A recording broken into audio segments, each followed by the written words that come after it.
Жеңіс Медетбаев, авторлық өлең. Оқыған өзім баяғының адамы. Басқалардай менің де арманым көп, өзімді шын ақын дей алғаным жоқ. Өйткені мамандық жоқ, ақын деген өлеңім бар дегенмен қармағым жоқ. Бұл мен үшін жай ғана хобби еді, бірақ ішке бүгілген бармағым жоқ.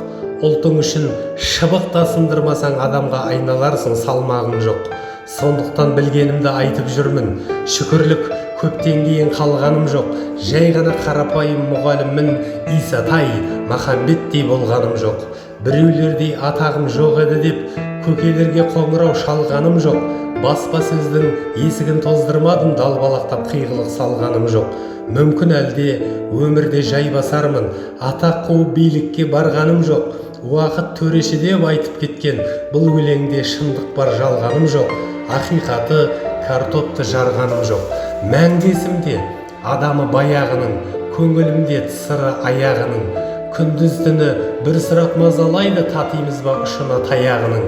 Бір сәтке құлақ салсаң жырғамына, кезігерсің бабаңның жұрнағына. Бұл ғасырда замандас қуана бер, ең болмаса татсаң тырнағына. Алаш деген мөрің бар шеніңде де, тамырында қаны бар геніңде де. Жұпар иісі аңқыған қазақ атың, жазулы құлақтағы еніңде де. Мұның бәріңнің жырақ атың, мәңгілікке қалдырған ұлақ атын. Ей жас ұрпақ, ұмытпа жет атаңды, білмесеңдер алыңдар сұрап атын.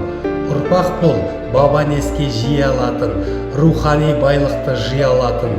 Әйтпесе, бұл бір қызық заман болды, қазақпын деп айтуға ұялатын. Бүгін жоқ, баяғының адамдары, беймәлімдей маған да саған да әлі.